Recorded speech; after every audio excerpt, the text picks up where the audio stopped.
They called me a gold digger. His mother threw my modest gift back in my face. His sister laughed at my simple dress.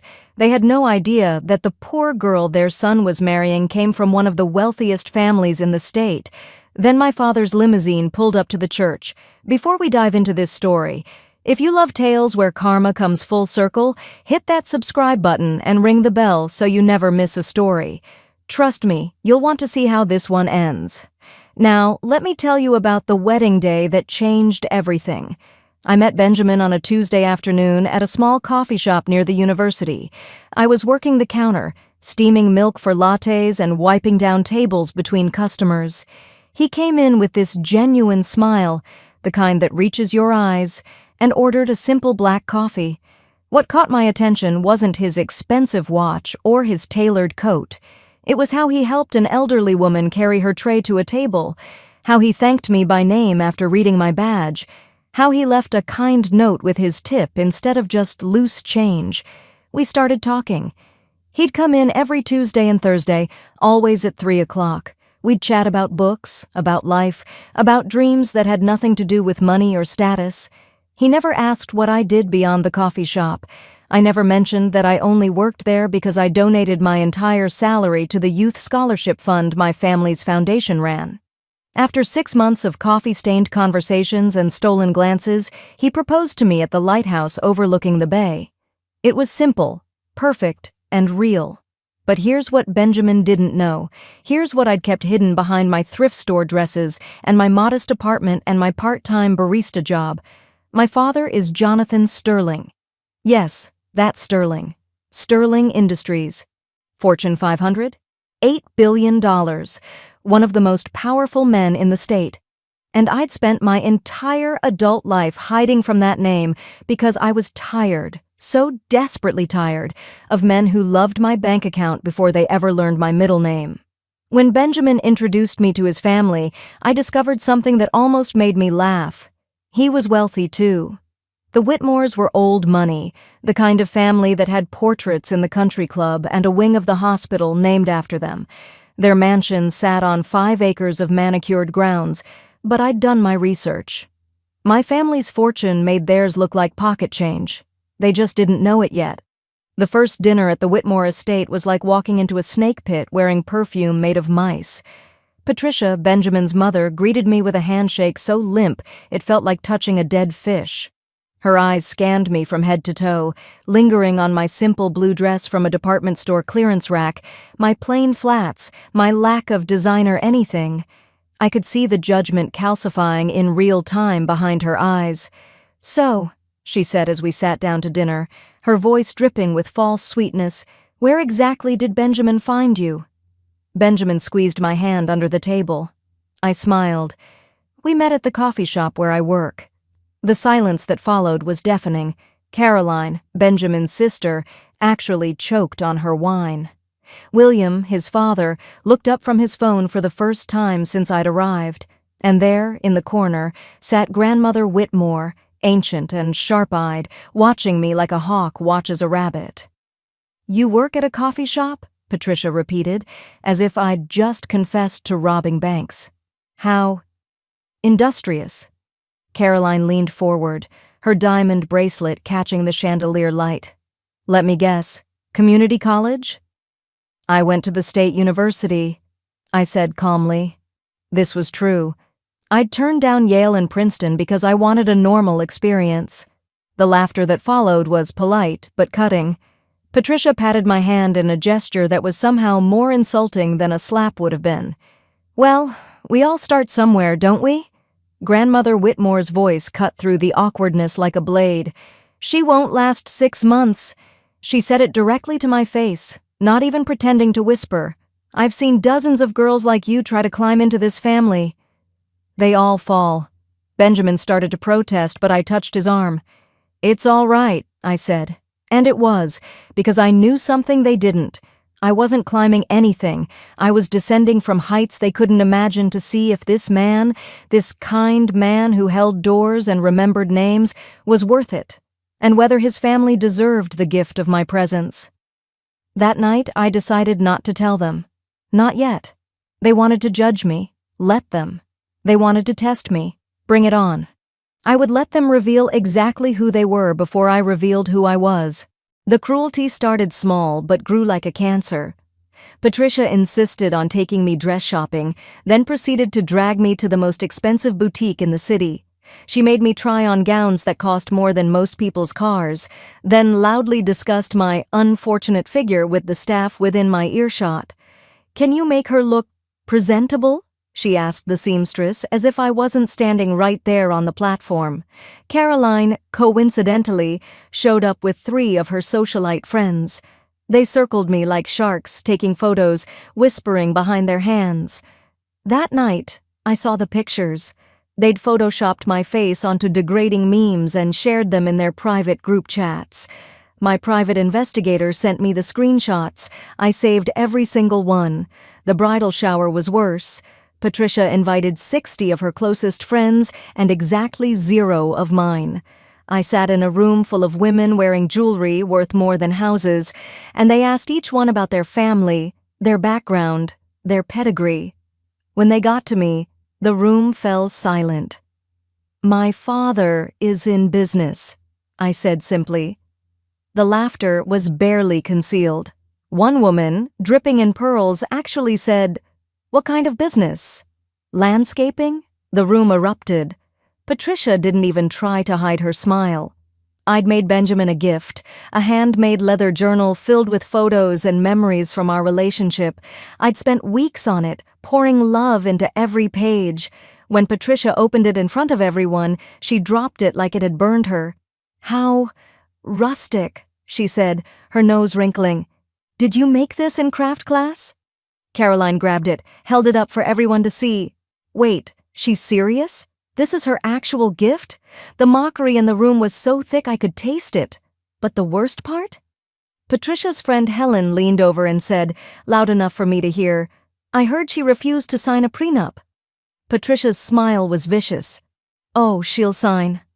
Or there won't be a wedding." Then the letter started. Anonymous messages slipped under my apartment door. "Leave while you can. You don't belong in our world."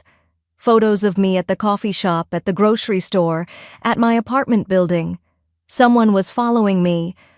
My investigator traced it back to Caroline and her friends. They thought they were so clever, trying to scare me away. 1 week before the wedding, Patricia invited me to a private meeting. Just her, William, and 3 lawyers. A prenuptial agreement sat on the table, thick as a phone book. But this wasn't a normal prenup. This was a document designed to humiliate. It had clauses about my behavior, my dress code, my public appearances. It essentially hired me as an employee rather than welcomed me as family. I read every page slowly, making notes with a pen they didn't notice was a limited edition Mont Blanc, asking sophisticated legal questions that made their lawyers shift uncomfortably. Then I set down the pen. "No," I said simply. Patricia's face turned purple. "You little fool! You'll get nothing." "I don't marry for money," I said, standing. "I marry for love." As I left, I heard William on his phone. "Increase the pressure. I want her gone before the wedding." The final week was psychological warfare. Caroline created fake social media accounts in my name, posting embarrassing fabricated stories. Someone called my employer and got me fired. Someone called my landlord and nearly got me evicted. They were trying to make me homeless and jobless, so I'd have to depend on Benjamin. Then they could prove I was a gold digger. It was brilliant and cruel and exactly what I needed to let them do. Benjamin came to me 3 days before the wedding, his face pale. They'd shown him fake evidence, doctored photos, fabricated recordings. "Are you who you say you are?" he asked, his voice breaking. "I have kept one secret from you," I admitted. His face fell. "I'm not who your family thinks I am. But I need you to trust me until the wedding. Can you do that?" He struggled, but finally nodded. "I love you. I'll trust you." The day before the wedding, Grandmother Whitmore invited me to tea. Just the 2 of us in her private sitting room. She was frighteningly calm as she pushed a briefcase across the table. $5 million, she said. "Cash. Walk away." I stayed silent. "Refuse," she continued, "and I'll destroy you. I've hired investigators. We'll find every skeleton in your family's closet." She leaned forward. "I've ruined women 10 times better than you." I stood up calmly. "You're welcome to investigate. You won't find what you're looking for." She threw her teacup across the room. "You insolent girl. By the wedding day, you'll beg to leave." That night my mother finally arrived. She'd stayed away as we'd planned, letting me handle this alone. She saw the exhaustion in my eyes, the toll the psychological warfare had taken. "Say the word," she said, "and your father ends them financially." "No," I replied. "Tomorrow they learn the truth their way." Benjamin called late that night. His family had been pressuring him for hours. "They want me to call it off," he said. "But I won't. I love you. Tomorrow, we start our life." My phone buzzed with one final anonymous message. "Last chance. Don't come to the church." I turned off my phone and went to sleep. The morning of the wedding, Patricia showed up at my small hotel room with photographers. "For memories," she claimed, but I knew she was documenting my poverty. She inspected my makeup, criticized my simple pearl necklace, tried to replace it with Whitmore family diamonds to make it look like I needed their charity. "I'll wear what I brought," I said firmly. Her smile turned venomous. "Suit yourself. You'll regret it." The cathedral was packed with their people. My side of the church held exactly 2 people, my mother and my best friend, just as we'd planned. The visual imbalance was intentional humiliation on their part. Every guest stared, pointed, whispered loud enough for me to hear. "That's her? Poor Benjamin. Give it 6 months." The gift table sat prominently near the entrance, covered in crystal and silver and extravagantly wrapped boxes from their wealthy friends. My simple wrapped frame stood out like a sore thumb. Patricia, in a move that was calculated to perfection, opened my gift before the ceremony in front of the gathering crowd. "Oh, the bride's gift. Let's see." She unwrapped it slowly, building drama. When she pulled out my framed photo collage, there was a moment of silence. Then she laughed, loud and cruel, the sound echoing off the cathedral's stone walls. "Everyone! Look, a homemade gift, how absolutely precious." Caroline grabbed it, held it up like evidence at a trial. "Did you make this in kindergarten?" Phones came out. Flash photography captured my pathetic gift from every angle. My face burned, but not with shame, with anticipation. The music started. I walked down that long aisle alone, every step measured. Patricia's stage whisper carried through the cathedral. "At least she doesn't have family here to embarrass us further." "Small mercies." Caroline's voice followed.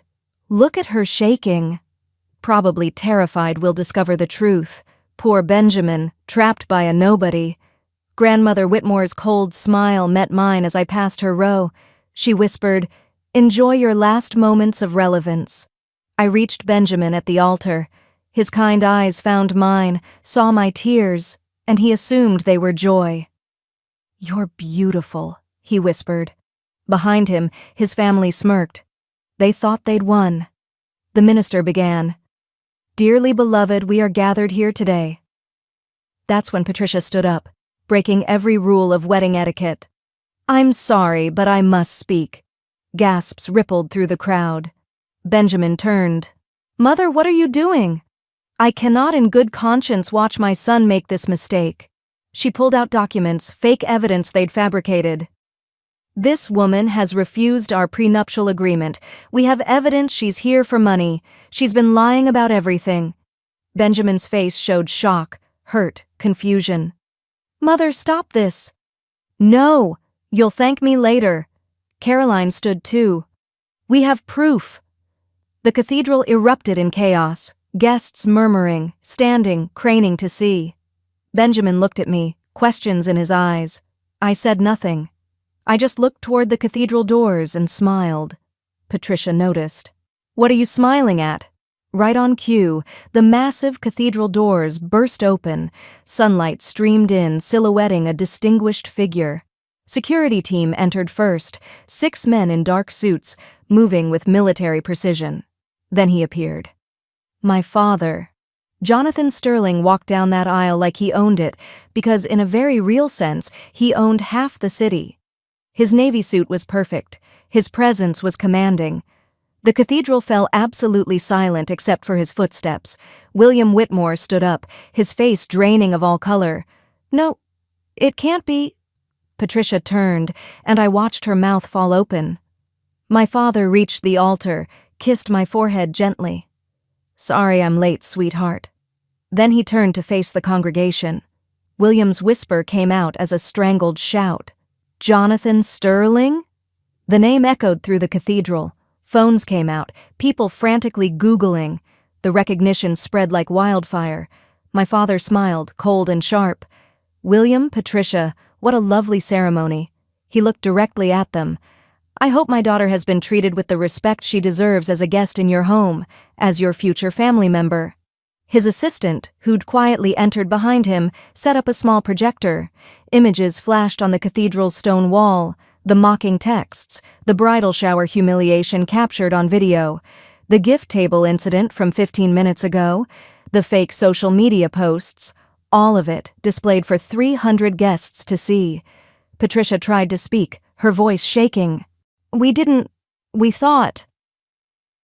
You thought you could bully someone you perceived as weak, my father said. His voice wasn't loud, but it carried.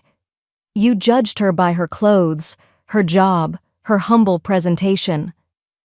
Never once looking at her character, or considering she might have chosen simplicity. William stepped forward. Jonathan, please, let us explain. The Sterling Foundation funds over 200 charities, my father continued. My daughter runs the youth education program. She works that coffee shop because she volunteers her entire salary to scholarship funds. She chose humility. You chose cruelty. Benjamin turned to me, his eyes wide. You're a Sterling? I took his hand gently. I needed to know you loved me, not my name. And I needed to see who your family really was. His eyes filled with tears. I'm so sorry for what they did. I should have protected you better. You defended me when you could, I said softly. But I needed to handle this myself. He gripped my hands tighter. Marry me anyway? Not for your money, not for mine, because I love you. I nodded, tears flowing freely now.